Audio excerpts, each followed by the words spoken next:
Hi everyone, this is Jim. I played a nice game at my local chess club last night, so I thought I would share it with you.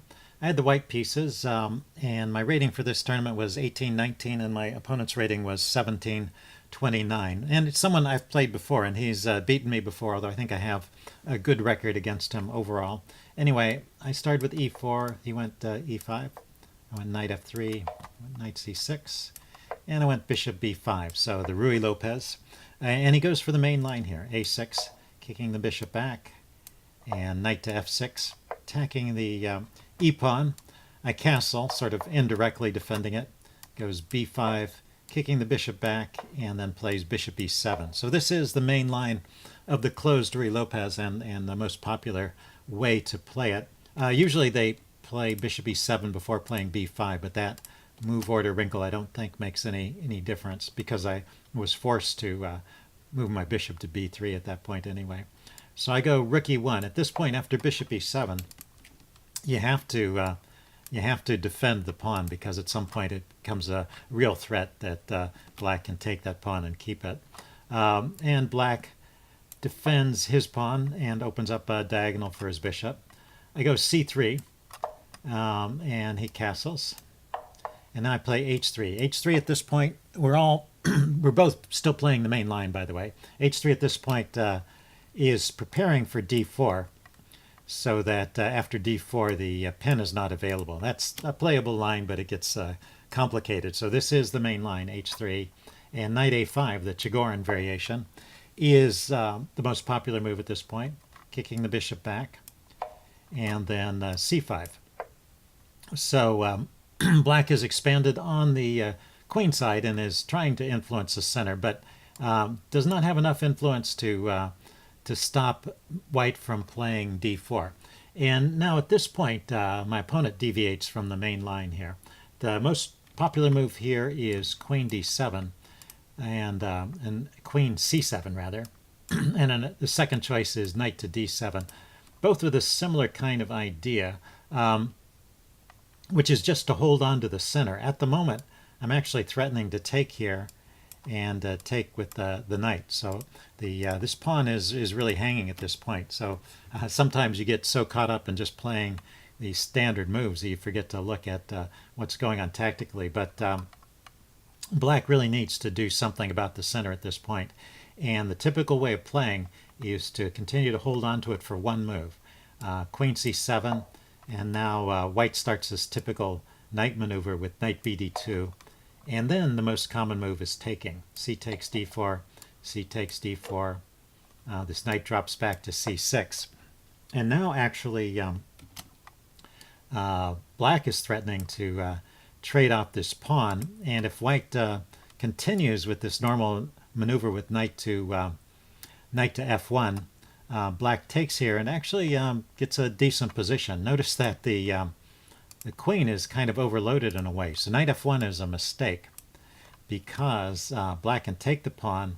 If you take back, black will take again, and you can't keep taking because this bishop will be left hanging. That's what I mean. The queen is overloaded. The queen is looking at the center, but the queen also has to defend that bishop after the knight gets out of the way. So knight f1 is actually a mistake in this position, although a pretty natural one. If you're ever playing this as black, you might catch a few people with that mistake. But the move here in the opening book, and the best move also according to the chess engine, is to go knight to b3, holding on to this pawn for a moment. Black plays a5 to try and chase their knight away. Bishop e3, developing this bishop. So now you have two pieces protecting that pawn, and that frees up the queen, so the queen can stay back and defend the bishop on c7. a4 kicking the knight, and the knight just drops back to d2. And let's see, black develops maybe with bishop d7.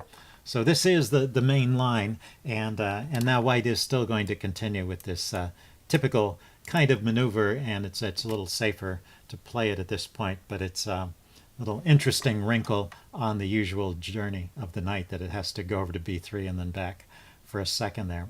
Anyway, getting back to the game, instead of playing queen c7 at this point, my opponent took first. And this is a small difference, but it does help white a little bit. And the way it helps white is that it gives an extra square for that knight to go to. So the knight could go to c3 as well as d2 now. And so at this point, there is still pressure on the center here, and this is still in the opening book. It's not the most popular line, but it's still in the opening book. The way that black should handle this position is to play bishop to b7. So getting some counter pressure on the e-pawn. So now if I take here, black can trade. And, well, this is kind of a funny sequence, too. It looks like it's safe to grab that pawn because this pawn at the moment is defended by the bishop and the knight. But, I mean, the bishop and the rook.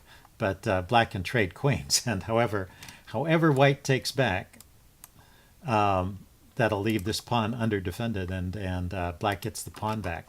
So actually you don't win a pawn at that point. After bishop b7, let's see, the other thing you could try here is taking first, taking back, trading queens, and then grabbing the pawn. But actually this is not an immediate win of a pawn back, but black gets a great position here with moves like rook to c1 and bishop to d6. In fact, yeah, I think the order is rook to c1, because this undefended bishop here has to keep defending this pawn. And if white tries to hold on to the pawn like this, then there's bishop to d6 hitting the knight. So the threat is just to trade off that knight and win the bishop. So white gets caught up in tangles trying to hold on to that pawn and runs into big trouble. So in this position, bishop to b7 is a playable move, sort of indirectly defending e5 by putting more pressure on e4. And then typically it goes like this, knight bd2, and now queen c7, d5, and we get a similar kind of position, I guess, to the main line. Okay, so that's a little bit about how black could play after that early exchange. But well, black continued to just keep taking here, and this also helps white a little bit. So a couple of maybe slightly imprecise moves from black, and it seems like white has a pretty good position, although probably still playable for black. All the pieces are on the board, so there have been no pieces traded, and it's kind of an open position. But white has more space, so black definitely has to be careful here. And this pawn is isolated, so white can put some pressure on it. But this pawn is far enough back in black's camp that it's not that hard for black to defend it. So I think it's pretty rare for white to just win that pawn outright. But white can use threats against the pawn to try and improve his position. So anyway, let's see. This is still a position that is in the opening book, and let's see. Rook e8 is a normal move. Knight to c3. Like I said, you've opened up this possibility for white to get to the c3 square by this move order. Now bishop to b7 and knight to f5. And this looks like it's still maybe playable for black, but it starts to look like a pretty good position for white with this knight here. So you can understand why black was maybe not anxious to move this bishop off the back rank. But we'll see in the game, because as soon as this bishop moves, then this knight is going to hop into that very good f5 square. So so there's some motivation for keeping the bishop on this diagonal, but we'll see it runs into some problems. Anyway, black started with played queen c7 here. So with the idea of pressure along the c-file, and if black could move this bishop with tempo and get a rook to the c-file, this could get a little awkward here for white. So you definitely have to play carefully at this point. But I think my moves are pretty natural here. I didn't have to look too hard to find this move, bishop to f4, just developing a piece, putting pressure on this isolated pawn, and pinning it against the queen so it can't come forward. One way that black could kind of free himself in this position is to push that d pawn forward. So that keeps it back. Black brings his rook over to d8 to defend. Let's see. And he's going to play knight c4 in the next move. It may have been a little bit more accurate to play knight c4 on this move. Knight to c4 here, hitting the b pawn, b3, knight to e5, and then queen to d2. Yeah, I mean, this is queen to d2 is preparing to develop the knight, and I think think this position is still playable for black, although I would certainly prefer to be white. It looks like that extra space and the rook coming to the c file is going to be helpful for white as well. So it looks like a good position. Let me see. After rook to d8, I went knight to c3. Is that what I played here? Yeah, I went knight to c3, just a normal developing move. And now he goes knight to c4. And it seems like actually black is lost at this point. Kind of hard to believe. It looks like knight to c6 was maybe the last chance to get a playable position, although I would still prefer white in this case, just because of the extra space. And with all the material still being on the board, it's having that space is a big edge. Anyway, he went knight to c4 here. Pretty natural move, hitting this pawn, thinking of going to e5, which is looking like a good square.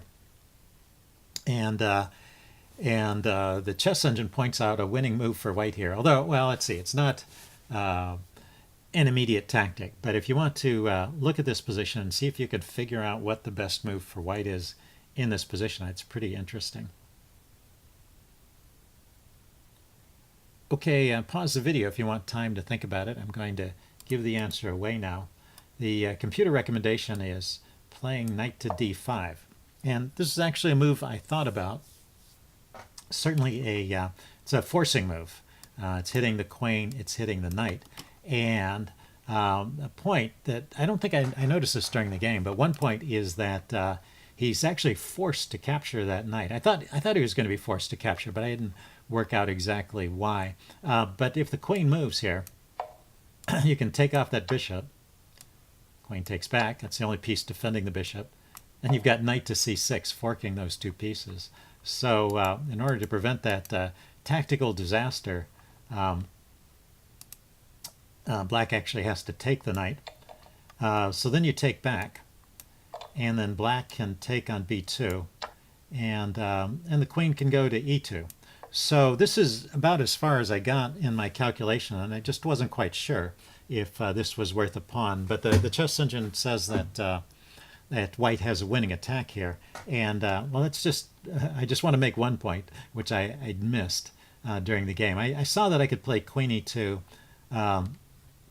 with immediate pressure here, but I thought maybe white could just defend that bishop. But it gets into big trouble, and notice that if the bishop goes to f6, there's a mate on the back rank. If it's defended with the rook, then the knight can come in somewhere, maybe to this square, and attack that bishop. It gets very difficult to defend. So, and yeah, black is in really big trouble. The chess engine gives bishop to f8 as the best move, and then says white is winning after this bishop to g5 move, hitting the rook. The rook really has no great squares. Well, the rook comes forward, the queen can penetrate. And it all looks pretty dangerous. And if f6 is played, then the move queen to e4 sets up this battery, which black has to block with the move g6, and then the bishop can take the pawn on f6. So there's no way to avoid material loss at this point for black. So things just fall apart. And also, of course, there's this bishop takes h7 check, picking up the knight. I had noticed that, but that is not so attractive, right? That's just you get your pawn back, but you lose the bishop pair. It's still probably good for white, but it's not the best way to play. Anyway, let's back up to the game. So yeah, I calculated some of that, but well, like I said, it was a 75-minute game. Even in a longer game, I don't know if I would have been able to calculate far enough ahead to be confident that that's the best path. And plus, I thought I was in a good position anyway, so you don't want to kind of throw a good position away gambling that you might be better. So I just kicked the knight with b3, save that pawn for the end game. You might need it, and then just play on in this position. And I was thinking that he would go to knight e5, and that I would get a lot of pressure against it there, so I wasn't worried about the blockade so much. And in fact, that's where he went. After I played b3, I started wondering about this move, knight to a5, knight to a3, which actually is the best move in the position, taking advantage of queen hitting the knight here. But it's still good for white. Let's see. But black can pick off the bishop there, or actually cancel that. I think knight takes is the best way to play that. And well, the rook is still going to be coming to the c file, and white still has more space in this pawn imbalance. This pawn is still pinned, and this bishop is still kind of a bad piece. But black did make a little bit of progress by getting rid of his bad knight that was over on the side of the board. And so although this is better for white, it's probably still playable for black. So that was maybe black's last chance to get a playable position here, because it seems like after knight e5, everything just goes downhill from this point. So now the move knight d5 is pretty natural, and I just played it. I mean, for one thing, this knight is hanging, so I've got to move it. And where else is it going to go but to d5?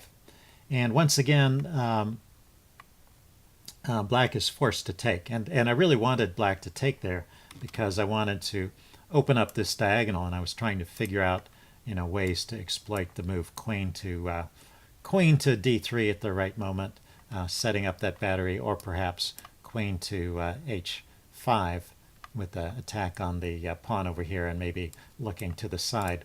So anyway, various tactics are in the air here. And once again, if he doesn't take but moves the queen, then I have the idea of grabbing this bishop and then coming in with knight c6, forking the rook and the queen there. So so he has to take, and I take back. And then I was trying to figure out, it's not my move, but I was looking at this position. I was trying to figure out how to take advantage of this exposed knight here, maybe trading it off and playing knight to c6, and winning that pawn would be a way to get an advantage. So he plays the best move here. He plays rook, bishop to f6, defending that knight against those threats. And well, for the moment, I'm kind of stymied here. My various tactical ideas have sort of fallen through. I mean, I'm very tempted to take that knight anyway, and then just so I can get in queen d3. But it seems like that's just a one-move threat at this point. He meets the threat, and I don't really have a big follow-up. So I had to look for another move, and I found a good move. I played rook to c1.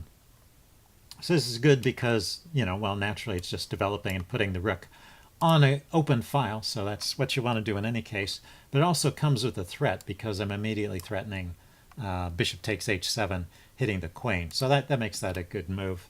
So he moves the queen out of the way, queen to b7. And now I'm looking to intensify the pressure. Once again, simply taking here and then playing queen d3 still does not amount to a whole lot, or even queen to h5. Once again, I was thinking maybe queen h5 is a way to gain a tempo and attack whatever is left there, but it's all seemingly defended here. So I bring another piece to bear on the e5 square by playing knight to c6. And so I thought this was a nice move. I didn't actually see all of the, and it turns out to be the best move here. It turns out to be a good move. But I was missing some of the nuances here. But I thought this far ahead. I saw if he took here, I would just take with the pawn. And he can't take back because it's still defended by this threat of bishop takes h7 check. So I noticed that. And so he might play something like queen c7, blockading the pawn. But, well, there's a follow-up right here, which is deadly, which I didn't see. I just was happy to play this position. I thought I would have this passed pawn, which was easy to defend with a move like bishop to e4. So that would always be a thorn in his side, and I would have been happy to play this position without noticing. But there is actually a killer tactic right here if you want to pause the video and see if you can find it.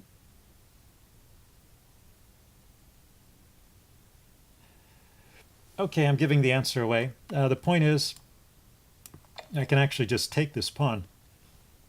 And now we see one of the problems with the fact that black never got around to developing that light squared bishop. It's still sitting there on c8. Black cannot take back. You can just keep, yeah, let's just show this. You can just keep taking, and then at the end, checkmate.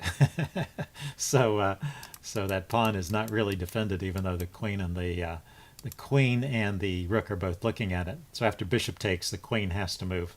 I think queen b6 was the recommended move. And then, you know, I have this pass. I'm a pawn up. It's a passed pawn, and that's a great position for me. So that is the win if he trades. And like I said, I was happy in that position even without spotting that tactic, because it's still a good position for me. So anyway, he didn't take it, but he moved his rook because I was attacking the rook. And now I finally take on e5.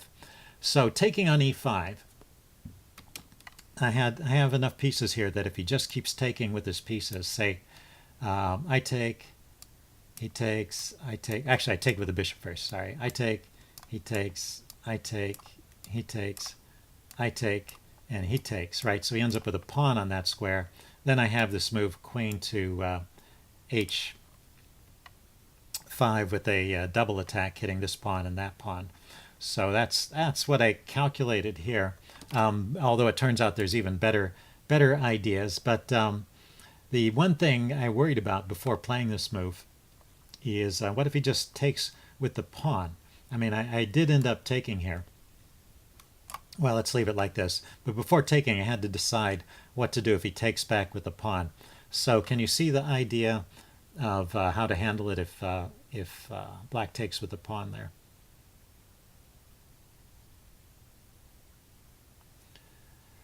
Okay, pause the video if you want time to think about it. I'm going to give the answer away. So I did take with the bishop, and he did take back with the pawn. So that keeps the material for the moment. But whenever this square is opened up in front of your own pawn, you should be thinking of ways to push it forward or to take advantage of pushing it forward. And the move I came up with was bishop to e4. And this is just a winning move with the threats along the long diagonal. Let's see, he played bishop to d7 here. And then I just pushed with d6, and he can't really escape. There's this threat, and if the queen moves out of the way, there's the rook in the corner. Let's back up here. He could have tried queen to d7, but this turns out to be a problem as well, because when you push on to d6, setting up this threat, notice that the rook can't escape.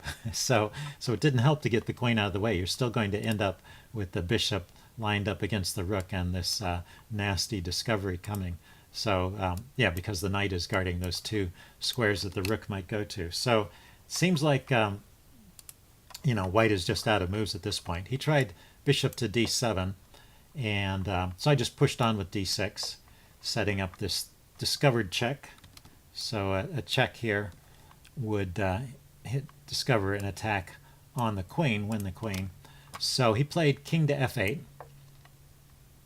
and I played knight takes e5 here, still with this discovered attack on the queen, grabbing a pawn, and he just resigned at this point. But it really is game over.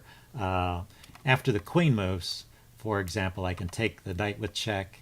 He has to take back. So the queen has to go somewhere where it defends that knight, which I think a7 is the only square. And then, let's see, then I can take the rook. He takes back, and then my pieces just flood in. You know, I can bring a rook to c7. There's still threats along the back rank if he's not careful. So yeah, things just fall apart at this point. So he went ahead and resigned, as well as being down the exchange in a pawn. Let's see, instead of king f8, he, well, first of all, one idea of this tactic is that if he just takes the knight, then I take back with the bishop, and I've got this fork, so I'm winning the exchange in any case. Let's see, and I think the chess engine gives queen to b6 as the best defense here. But, well, still I have knight takes e5 hitting his rook. This gives his rook a chance to escape. But then I can take the bishop, and then still my bishop comes into c6, and I'm winning the exchange again. So there's just no escape. So even though king f8 wasn't the best move here, it's black was going down in material anyway. So after knight e5, black resigned. Anyway, a short game, but I think a pretty nice one, and shows the advantages of having that extra space and piece activity, and also how quickly your position can go downhill if you're in one of these kind of sharp positions. It can be pretty difficult to play. Anyway, fun game. Hope you guys enjoyed it, and I will see you again soon.